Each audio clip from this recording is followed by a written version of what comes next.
150 Ivoiriens de la 4e vague en plein enregistrement. Ils sont arrivés samedi 11 mars 2023 à 18h à Abidjan. C'est un contingent de 143 adultes et 7 enfants.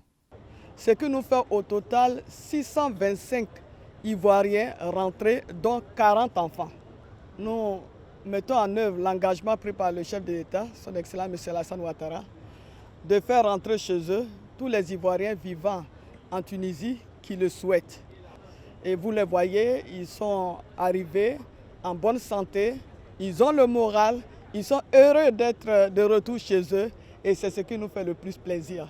Accueillis par la ministre d'État, ministre des Affaires étrangères, de l'intégration africaine et de la diaspora, Kandia Kamisoko Kamara, ils reçoivent des conseils relatifs à leur réinsertion sociale et professionnelle.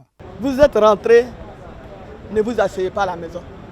Parce que si vous restez à la maison à dormir, papa ou maman, le grand frère, la grande soeur, en tout cas la personne va se fâcher.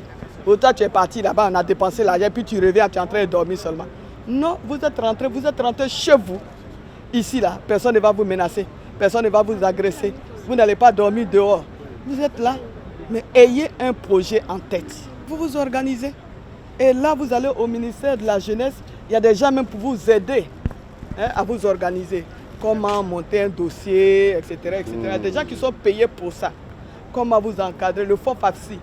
Non seulement on vous donne de l'argent, mais on vous forme pour pouvoir mieux gérer cet argent-là. Vous avez une formation et la formation est gratuite. Ils vont séjourner 3 jours à l'INJS avant de rejoindre leurs familles respectives. L'État de Côte d'Ivoire assure leur prise en charge médicale et psychologique.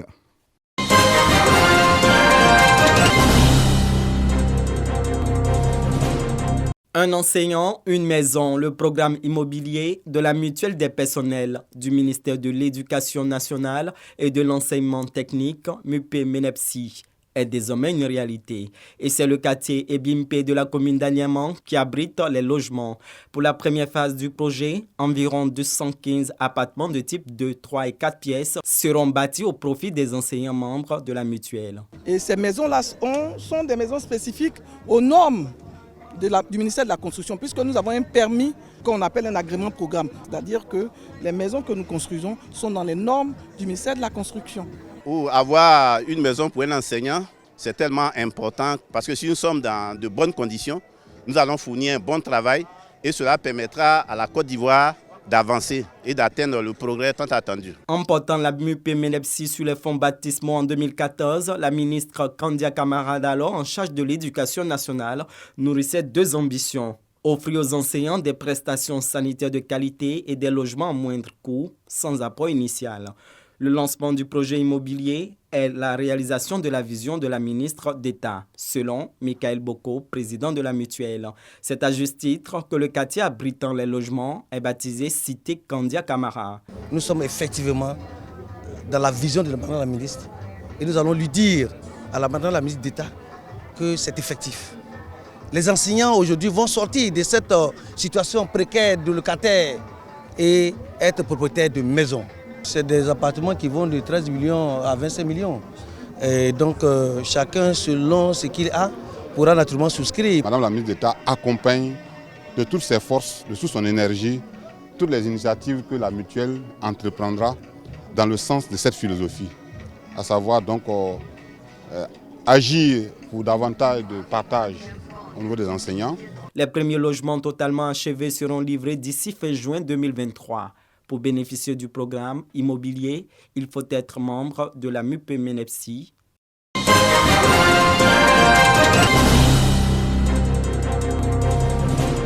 Elles se sont constituées en association. Elles ont pu réaliser en moins d'une année une épargne d'environ 28 millions de francs CFA avec un crédit de 22 millions de francs CFA qu'elles ont pu rembourser. Ces femmes, motivées et encadrées par les associations villageoises d'épargne et de crédit dans le village d'Akridou-Ladé, département de Lakota, partagent leur expérience et la résilience dont elles ont fait preuve.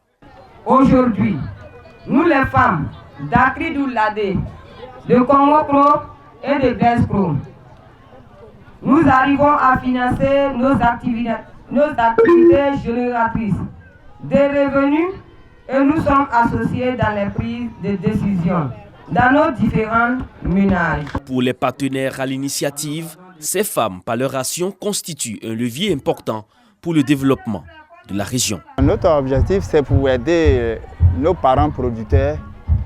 Quand ils prennent du crédit dedans et ils viennent rembourser les crédits pour faire les activités à revenus. C'est pourquoi nous allons faire avec.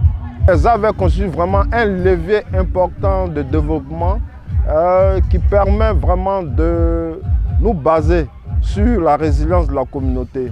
Parce que chez nous, on dit qui mieux que vous peut contribuer à votre développement. Le succès de ce projet au sein de cette association de femmes a poussé un groupe d'hommes à créer leur association qui fonctionne aussi bien. Aujourd'hui, ces femmes s'engagent à œuvrer pour leur autonomie et surtout pour le bien-être de leur famille.